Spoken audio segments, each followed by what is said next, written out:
오늘 우리에게 주시는 하나님의 말씀은 사무엘하 9장 1절부터 8절까지 말씀입니다. 다윗이 이르되 사울의 집에 아직도 남은 사람이 있느냐? 내가 요나단으로 말미암아 그 사람에게 은총을 베풀리라 하니라. 사울의 집에는 종 한 사람이 있으니 그의 이름은 시바라. 그를 다윗의 앞으로 부르매 왕이 그에게 말하되 내가 시바냐 하니 이르되 당신의 종이니이다 하니라. 왕이 이르되 사울의 집에 아직도 남은 사람이 없느냐? 내가 그 사람에게 하나님의 은총을 베풀고자 하노라 하니 시바가 왕께 아뢰되 요나단의 아들 하나가 있는데 다리 저는 자니이다 하니라. 왕이 그에게 말하되 그가 어디 있느냐 하니 시바가 왕께 아뢰되 로드발 암미엘의 아들 마길의 집에 있나이다 하니라. 다윗 왕이 사람을 보내어 로드발 암미엘의 아들 마길의 집에서 그를 데려오니 사울의 손자 요나단의 아들 모비보셋이 다윗에게 나와 그 앞에 엎드려 절하매 다윗이 이르되 모비보셋이여 하니 그가 이르기를 보소서 당신의 종이니이다. 다윗이 그에게 이르되 무서워하지 말라. 내가 반드시 내 아버지 요나단으로 말미암아 내게 은총을 베풀리라. 내가 내 할아버지 사울의 모든 밭을 다 내게 도로 주겠고 또 너는 항상 내 상에서 떡을 먹을지니라 하니 그가 절하여 이르되 이 종이 무엇이기에 왕께서 죽은 개 같은 나를 돌아보시나이까 하니라. 아멘. 방금 봉독한 사무엘하 9장 1절부터 8절까지 말씀을 중심으로 오늘은 요나단으로 말미암아 라는 제목하에 들려주시는 하나님의 말씀을 받겠습니다. 사랑하는 교우 여러분, 오늘 설교 본문을 정하고 묵상하는 중에 예전에 이재철 목사님께서 쓰신 인간의 일생이라는 책에서 읽었던 한 내용이 생각났습니다. 그래서 서재에서 그 책을 찾아 다시 읽어보았습니다. 그 책이 기록된 대로 잠깐 소개하면 이런 내용입니다. 2003년 4월 22일 신임 노무현 대통령 부부는 2달 전 퇴임한 김대중 전 대통령 부부를 청와대 만찬에 초청했다. 만찬이 시작되기 전 얼마 전 김 전 대통령이 건강검진을 받은 것과 관련하여 노 대통령이 물었다. 특별한 이상이 있어서 검진 받으신 것은 아니시지요? 이 질문에 대해 김 전 대통령은 이렇게 대답했다. 건강을 체크해 보니 5년 동안 건강을 깎아 먹고 살았어요. 건강을 깎아 먹었다는 것은 그 생명을 깎아 먹었다는 말이다. 74세의 고령으로 대통령에 취임했던 김 전 대통령은 막중한 대통령직의 직무로 인해 건강을 해쳤다는 의미로 그런 표현을 사용한 듯하다. 그러나 곱씹어 볼수록 건강 혹은 생명을 깎아 먹었다는 것보다 인생에 대한 더 적절한 묘사는 없다. 이 세상에 태어난 모든 인간은 실은 시시각각 자기 생명을 깎아 먹으며 살아가는 존재다. 자신에게 주어진 생명을 다 깎아 먹고 더 이상 깎아 먹을 것이 없는 상태, 그것이 바로 죽음이다. 이런 의미에서 이 땅에 태어난 인간은 예외 없이 동일하다. 단지 차이가 있다면 무엇을 위해 생명을 깎아 먹었는가? 다시 말해 자기 생명을 다 깎아 먹은 뒤에 남은 것이 무엇인가 하는 것이다. 하루하루 자기 생명을 깎아 먹고 산다는 관점에서 모든 인간이 동일해 보이지만 그러나 그 결과로 어떤 이의 경우엔 바람에 날리는 한 줌의 죄가 되어 허망하게 사라져 버리는가 하면, 또 다른 이는 영원한 생명으로 영원히 살아남기도 한다. 여기서 보면 인생을 살아간다는 것은 생명을 깎아먹는 것인데, 무엇을 이해 인생을 깎아먹느냐에 따라 두 종류의 인생이 있다고 합니다.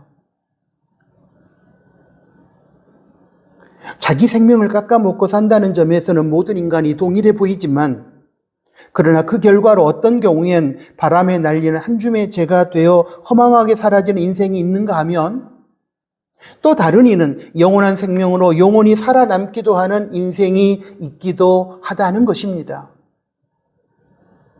그렇다면 우리는 죽음이라는 인생의 종착역을 향해 달려가는 인생길에서 어떤 의미로 인생을 깎아먹는 사람일까요? 이것이 바로 오늘 설교 본문을 묵상하면서 제가 던졌던 질문입니다. 인생의 죽음이라는 종착역에서 허망하게 사라져버리는 인생이 아니라 하나님 앞에서 기억되고 인정받으며 영생의 삶으로 이어지는 인생이 되기 위하여 우리는 어떻게 살아야 할까? 오늘 설교를 통해서 제가 찾고 싶어 하는 핵심 주제입니다. 설교 서두서부터 제 나름대로 답을 제시하는 것이 조금 빠르다고 생각하지만, 묵상의 결과로 오늘 본문에서 제가 얻은 핵심 답안을 두 문장으로 설명하면 이것입니다. 누군가에게 저주의 통로로 살지 말고 예수님 안에서 복의 통로로 사십시오. 그것이 생명을 깎아먹는 인생길에서 우리가 허망하게 사라지지 않고 하나님께 기억되고 인정받고 영생의 삶으로 이어지는 길입니다. 오늘 설교에서 저는 방금 말씀드린 내용에 가장 부합한 삶, 즉 복의 통로로 살아가는 삶이 얼마나 귀한 것인지 살펴보고, 복의 통로로 살아가는 실천적인 삶을 저와 여러분이 우리의 삶에 적용하기를 원합니다. 오늘 본문을 정리하면 이런 내용입니다. 다윗은 사울 왕조가 하나님에 의해 폐하여진 후 새로운 다윗 왕조의 왕으로서 대내적으로 나라를 안정시켜 나갑니다. 주변의 나라들을 평정하고 나라의 조직을 재편함으로 나라가 안정되고 나자 이후 사울의 집안에 속한 사람들 중에 살아남은 사람들을 찾습니다. 혹자들은 그 이유에 대하여 다윗이 전 왕조인 사울의 집안 사람들을 찾아 죽임으로 반역의 기회를 완전히 제거하고자 함이었다고 해석하기도 하지만, 사무엘하 9장 1절 말씀에 근거해서 보면 이유는 바로 사울의 아들이었으면서 동시에 다윗의 절친한 친구였던 요나단 때문이었음을 알 수 있습니다. 보겠습니다. 다윗이 이르되 사울의 집에 아직도 남은 사람이 있느냐? 내가 요나단으로 말미암아 은총을 베풀리라. 더 정확하게 말하자면 다윗은 요나단이 살아 있었을 당시 그와 맺었던 언약, 약속을 지키기 위해서 사울 집안에 남은 사람들을 찾았다는 것입니다. 그렇다면 다윗과 요나단은 과거에 어떤 언약, 어떤 약속을 맺었을까요? 사무엘상 20장 15절부터 16절까지 말씀에 보면 언약의 내용, 약속의 내용이 나옵니다. 다윗은 사울의 아들로서 왕위 계승서열 1위였던 친구 요나단으로부터 요나단의 아버지이면서 동시에 자신의 정적인 사울 왕으로부터 생명을 잃을 위기에서 벗어나게 해줄 것이라는 약속을 받고 나중에 다윗이 정적들을 제거하고 권력을 갖게 되었을 때에 요나단의 집에 인자함을 베풀어 달라는 요나단의 요청을 수용하게 된다는 내용입니다. 보겠습니다. 사무엘상 20장 15절입니다. 여호와께서 너 다윗의 대적들을 지면에서 다 끊어버리신 때에도 너는 내 인자함을 내 집에서 요나단 집에서 영원히 끊어버리지 말라 하고 16절입니다. 이에 요나단이 다윗의 집과 언약하기를 여호와께서는 다윗의 대적들을 치실지어다 하니라. 정리하면 요나단은 사랑하는 친구 다윗이 자신의 아버지로부터 목숨을 잃을 위기에서 구해줄 것이라고 약속했고, 이에 다윗은 나중에 정적들을 제거하고 권력을 쟁취하게 되었을 때에 전 왕조의 사람들 중에서 요나단에게 속한 사람들에게 은혜를 베풀겠다는 의미의 언약, 약속에 동의했던 것입니다. 이러한 다윗과 요나단의 언약에 근거하여 나중에 다윗은 정적을 제거하고 이스라엘의 새로운 왕으로 등극하고 이후에 나라를 안정시키고 난 후에 자신에게 지극한 사랑을 베풀어 주었던 친구 요나단을 생각하며 또한 그와 맺은 언약 약속을 기억하여 요나단에 속한 사람들을 찾아서 은혜를 베풀려는 목적으로 사울의 집안 요나단의 남은 가족들을 찾으라고 명령했던 것입니다. 이 과정에서 본문 사무엘하 9장 2절부터 6절까지 말씀을 보면 다윗은 사울의 종이었던 시바를 통해 사울의 집안에 요나단의 아들인 무비보셋의 살아있음과 그가 두 다리를 저는 장애를 가지고 있음을 알게 되고 마침내 그를 만나게 됩니다. 그리고 전 왕조인 사울 가문의 가족으로서 새로운 왕조에 의해 목숨을 잃을지도 몰라 두려움에 젖어 있었던 무비보셋을 안심시킨 후에 다윗은 두 가지 은총, 두 가지 은혜를 베풀게 됩니다. 사무엘하 9장 7절과 9장 11절에 그 내용이 기록되어 있습니다. 보겠습니다. 먼저 7절입니다. 다윗이 그에게 이르되 무서워하지 말라. 내가 반드시 내 아버지 요나단으로 말미암아 내게 은총을 베풀리라. 내가 내 할아버지 사울의 모든 밭을 다 내게 도로 주겠고 또 너는 항상 내 상에서 떡을 먹을지니라. 11절입니다. 앞부분 생략하고 무비보셋은 왕자 중 하나처럼 왕의 상에서 먹으니라. 다윗이 요나단의 아들인 무비보셋에게 베풀어 주었던 두 가지 은총 중에 하나는 사울의 종 시바가 차지하고 있던 사울의 유산을 무비보셋에게 돌려주는 것이었고, 다른 하나는 무비보셋을 왕의 식탁에서 함께 먹게 하고 그에게 왕족의 지위를 회복시켜 주어 무비보셋이 왕자로 대우받으며 살게 해준 것이었습니다. 이것은 고대 사회에서는 있을 수 없는 파격적인 조치였습니다.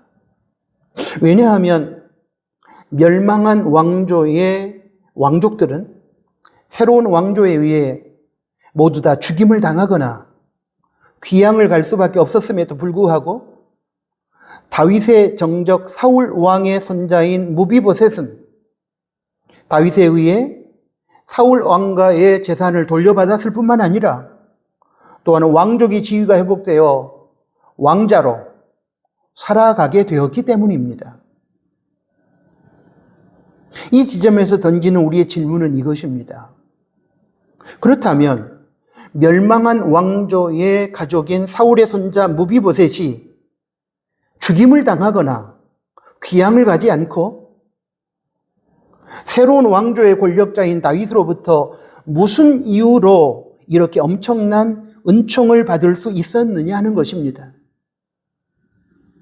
여기에 대한 이유를 저는 사무엘하 9장 1절과 9장 7절에 기록된 요나단으로 말미암아라는 말씀에서 찾을 수 있다고 생각합니다. 사무엘하 9장 1절의 말씀을 보겠습니다. 다윗이 이르되 사울의 집에 아직도 남은 사람이 있느냐? 내가 요나단으로 말미암아 그 사람에게 은총을 베풀리라. 이번에는 사무엘하 9장 7절의 말씀을 보겠습니다. 다윗이 그에게, 여기서 그는 무비보셋을 말합니다. 다윗이 그에게 이르되 무서워하지 말라. 내가 반드시 내 아버지 요나단으로 말미암아 내게 은총을 베풀리라. 그러므로 저는 요나단으로 말미암아 내가 너에게 은총을 베풀리라는 이 말씀을 바로 오늘 설교 본문의 핵심 문장으로 받고 싶습니다. 무슨 뜻이냐면 다윗이 정적 사울의 가족 중에 한 사람, 멸망한 전 왕조의 한 사람이 무비보셋에게 이처럼 파격적인 은총을 베풀었던 이유가 바로 무비보셋의 아버지인 요나단이 다윗 자신에게 베풀어준 사랑과 또한 요나단과 다윗 자신이 맺은 언약, 약속 때문이었다는 것입니다. 그렇다면 멸망한 왕조의 일원으로서 죽임을 당할 수밖에 없었던 무비보셋을 살려내고 무비보셋으로 하여금 왕족의 지위를 가지고 왕자로 살아갈 수 있도록 만들어 주었던 요나단은 오늘을 살아간 우리 크리스천에게는 과연 누구일까요?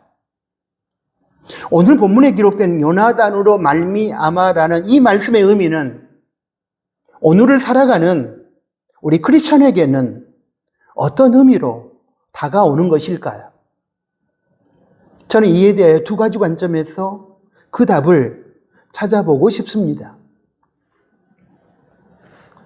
먼저 죄인된 우리를 죄 가운데서 구원하시고 하나님 나라의 왕자와 공주로 세워주신 하나님의 관점에서 요나단은 누구이며 요나단으로 말미암아의 의미는 무엇일까요? 여기서 요나단의 영적 의미를 저는 예수 그리스도라고 생각합니다. 하나님 아버지는 죄인된 우리들, 악하고 추한 우리들을 용서하시고 하나님 나라 로열 패밀리, 왕족이 되게 하셨습니다. 그런데 사탄의 노예로 살아가며 악하고 추한 삶을 살아간 우리를 멸망에 처하지 않고 용서해 주시고 구원해 주셔서 하나님 나라의 왕자와 공주로 세워주신 이유가 어디에 있었을까요? 누구 때문이었으며 무슨 이유에서였을까요? 바로 예수님 때문이었습니다. 예수님께서 죄인인 저와 여러분의 죄값인 죽음을 십자가에서 대신 담당해 주심으로 죄인된 저와 여러분의 죄를 씻으셨기 때문입니다. 바로 십자가에서 죄인인 저와 여러분의 죄를 씻어주기 위하여 십자가에서 대신 죽어주신 예수님으로 말미암아 악한 사탄의 나라 하수인이었던 저와 여러분을 구원하여 주시고 하나님의 자녀로 삼아 주셔서 왕이신 하나님의 식탁에서 함께 먹으며 교제 나누며 살게 해 주신 것입니다. 이런 차원에서 예수님은 죄인 되었던 저와 여러분을 죽음의 자리에서 생명의 자리로 옮겨주신 생명의 통로이시며 저주의 자리에서 복의 자리로 옮겨주신 복의 통로가 되십니다. 오늘의 우리가 하나님의 자녀라고 하는 이 영광스러운 이름을 가지고 영생의 삶을 살아가게 된 것은 바로 예수님으로 말미암아인 것입니다. 한 단계 더 나아가 요나단으로 말미암아라는 이 말씀의 영적 의미는 예수님으로 말미암아라는 뜻인데 결국 이 말씀은 하나님 아버지께서 예수 그리스도 안에서 우리와 맺은 언약, 약속으로 말미암아라는 의미입니다. 유명한 구원의 말씀인 요한복음 3장 16절을 우리 모두는 기억할 뿐만 아니라 다 암송하고 있습니다. 하나님이 세상을 이처럼 사랑하사 독생자를 주셨으니 이는 저를 믿는 자마다 멸망하지 않고 영생을 얻게 하려 하심이라. 이 말씀은 예수님을 자신의 구세주와 주인으로 믿는 영접하는 자는 하나님 아버지께서 그가 누구이든지 구원하여 주시고 영생을 주시겠다는 언약이요 약속입니다.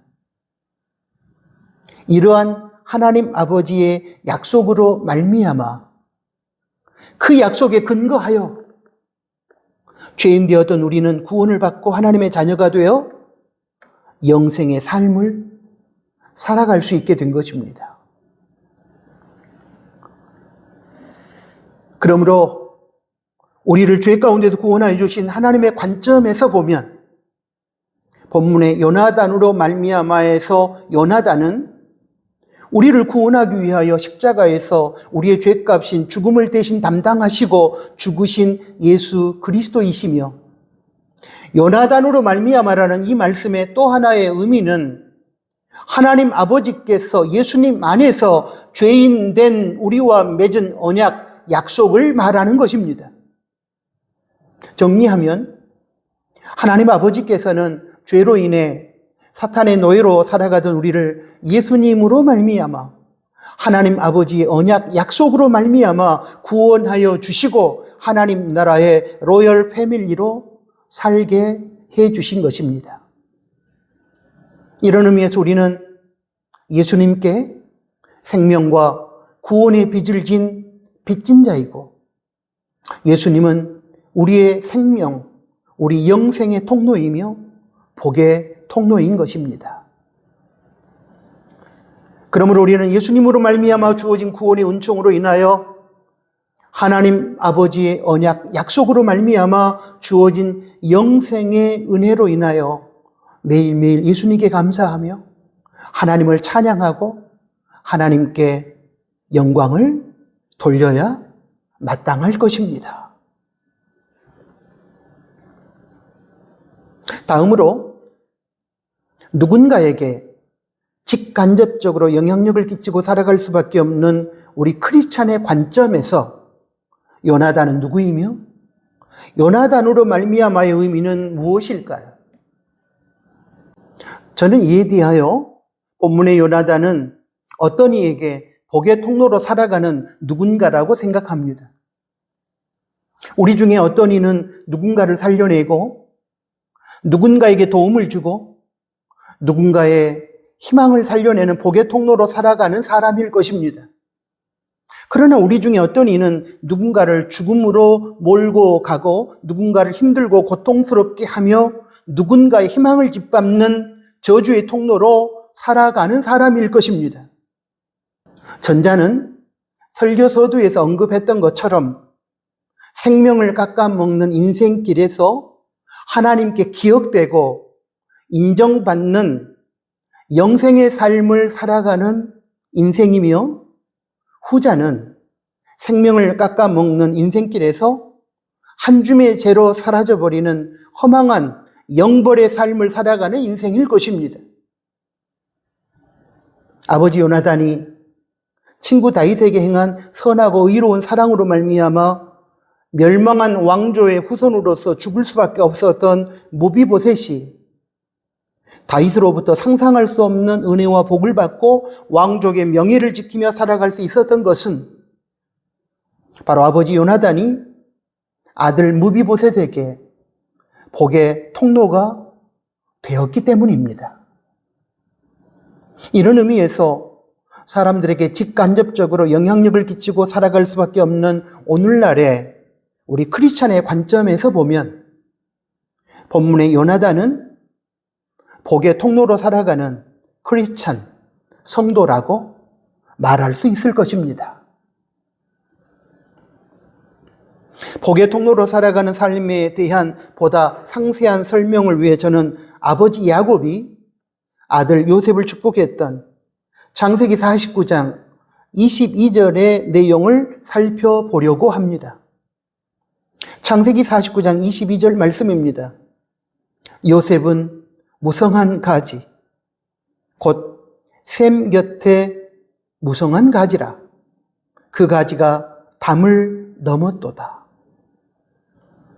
야곱이 아들 요셉을 축복한 이 말씀 속에는 세 가지 내용이 담겨 있습니다. 먼저 샘 곁에 가지가 되게 해달라는 내용입니다. 이 기도는 마르지 않는 샘이신 하나님께 신앙의 뿌리를 내린 믿음의 사람이 되게 해달라는 기도입니다. 다음으로 무성한 가지가 되게 해달라는 내용입니다. 이 기도는 우리가 삶을 살아갈 때에 가지에 많은 열매가 맺히듯이 하나님께서 주시는 풍성한 은혜와 복을 받고 누리며 살게 해달라는 기도입니다. 마지막으로 담장을 넘는 가지가 되게 해달라는 내용입니다. 이 기도는 오늘 설교의 주제와 일치하는 내용의 기도로서 자기 자신만 이기적으로 풍성한 복과 은혜를 받고 누리는 것이 아니라 자신의 담장을 넘어 담장 밖에 필요로 하는 누군가에게 자신이 받은 복과 은혜를 베풀고 나누어주는 복의 통로로 살아가게 해달라는 기도입니다. 저는 개인적으로 매일 새벽마다 저희 아들과 며느리 그리고 두 딸을 위해서 그리고 교회 안에 다음 세대 친구들을 위해서 이 기도를 계속 드리고 있는데 한 문장으로 정리하면 이런 내용의 기도입니다.